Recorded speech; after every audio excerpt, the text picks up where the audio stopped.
Isa rin po sa katanungan ng ating katits, ano po ba yung mga pamamaraan kapag nakapaglukit po tayo ng aura ng gold? At mayroon po tayo deteksyon ng simento, alkit, rambubat, poison, saan po ba dapat huhukay? Ang una mong gagawin mga kababayan mula po dito sa aura ng gold.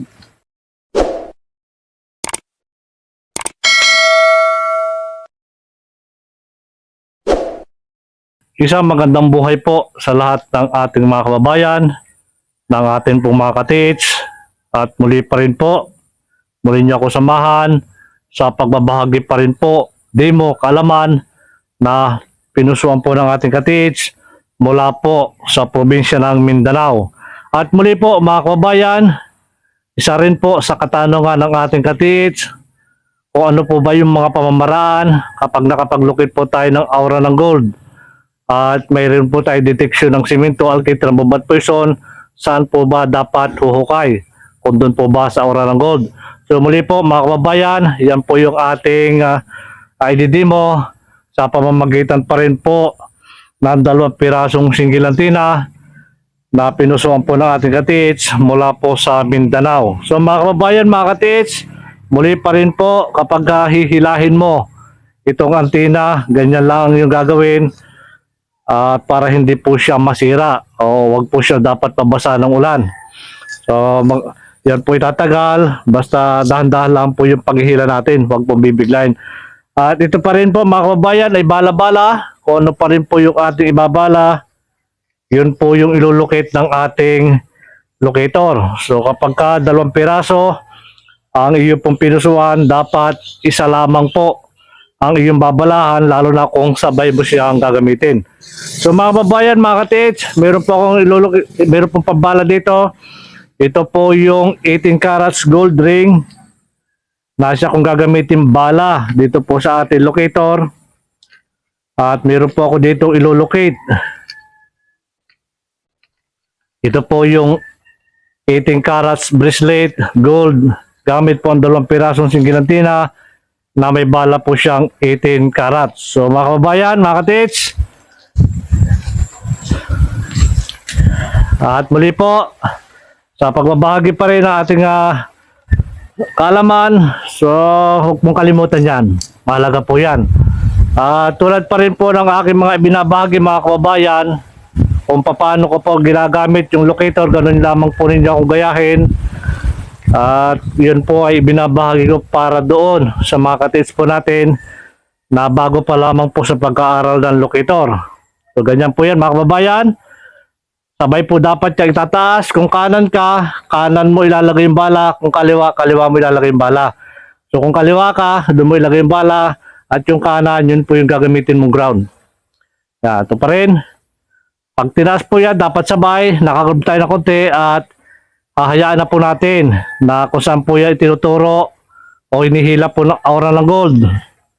Yung ating pong antenna ay dapat ganun po yan magtuturo at hindi po dapat pinututuro natin doon o dahil sa kita. Yan po talaga mga kababayan ay sadyang hinihila po ng aura ng gold at ang locator natin, ang antenna ay siya magtuturo kung saan po yan nakaposisyon o kahit gano'n yung kalayo o 2 kilometers ang layo hanggang 3, basta kung doon lamang po lumalabas yung aura ng gold, ayun po yung ating susundan. So mga kababayan, mga katits, sa pamamagitan po ng 2 pirasong single antenna ay ginamit natin para hanapin natin yung aura ng gold.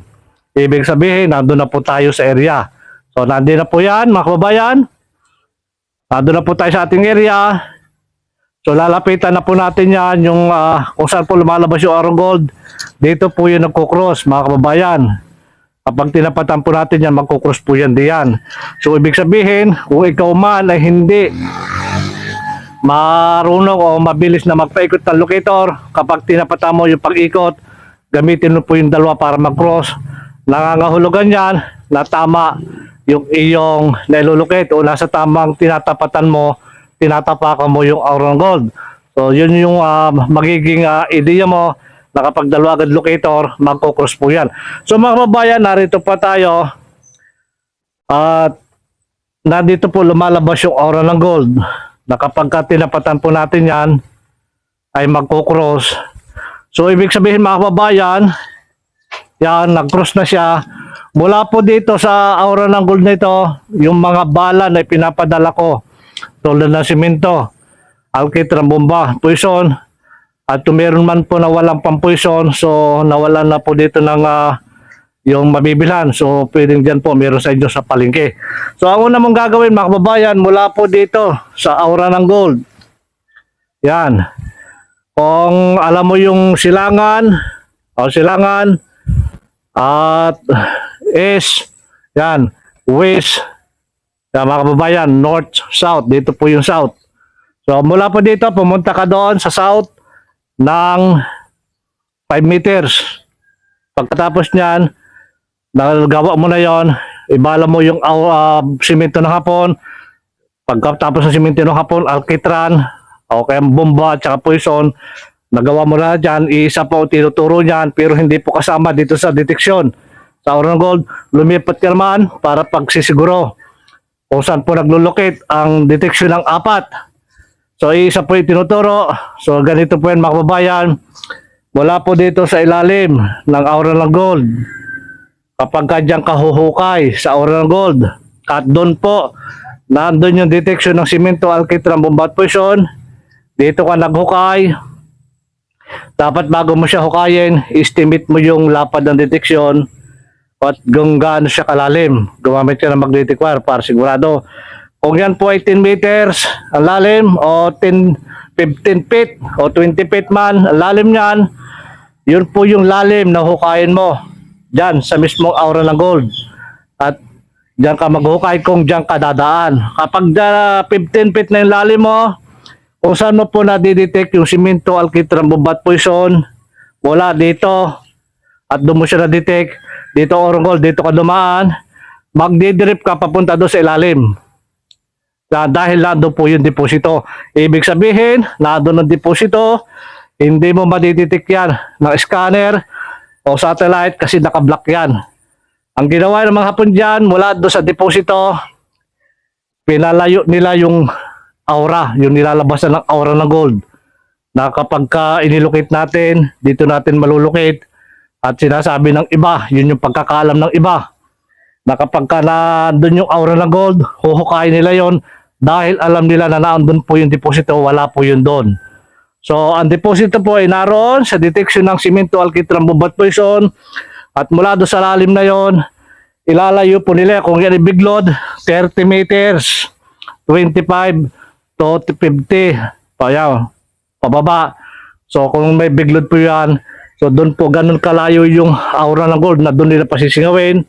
Kapag ginamitan po yun ng aura o ng scanner, ang inilulukit po yun ay malapit din doon yung isang bato na yun po yung kukunik doon sa scanner. So muli po mga kababayan, napakahalaga po na dapat mayroon po tayong bala sa paggamit po ng locator natin.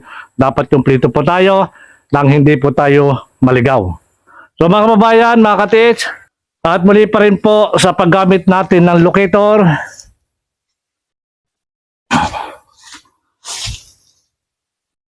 sa mga gusto pa rin pong pumuso, patuloy po akong gumagawa ng atin pong locator. Mga kababayan, mga katits, napakahalaga po niyan. Nakapag isa lamang, segundo lamang po yan. Hindi po kinakailangan natin ilakad na kung para magtuturo. Kapag pumisto ka doon sa isang pwesto na kung saan ka naroon, pag itinaas mo po yung locator mula sa lupa, yan, magtuturo na po yan na kung saan po na doon yung aura ng gold. Yan, napakasimple lang mga katits. At muli po, tatapatan natin ito po ating target sa pamamagitan pa rin po ng ating locator, na kapag tinapatan po yan, iikot po yung ating locator. So yan po mga kababayan, mga katits, yan, ganyan po yan. Dapat focus lang po yung ating kaisipan. Yan, ito po yan, natatapatan ko na. Dapat hindi po naglalayag. So isipin po natin mga kababayan kung saan po nalulukit yung aura ng gold. So yan, at kung saan po yan iikot. So hindi ka man mabilis magpaikot mga kababayan, yan po ay kusang ipinagkakalob. Yan, ito po yung ating locator na mula po sa Mindanao. Ito po yung kanyang pinusuan, pare na long range locator Single Antina. At muli po mga kababayan, mga katits, sa lahat po ng nanonood ng aking na-upload na video, shoutout po sa inyo lahat. Pagpalain po tayo ng maraming biyaya at higit po ang isang magandang kalusugan. Maraming salamat mga katits. Hanggang sa muli po.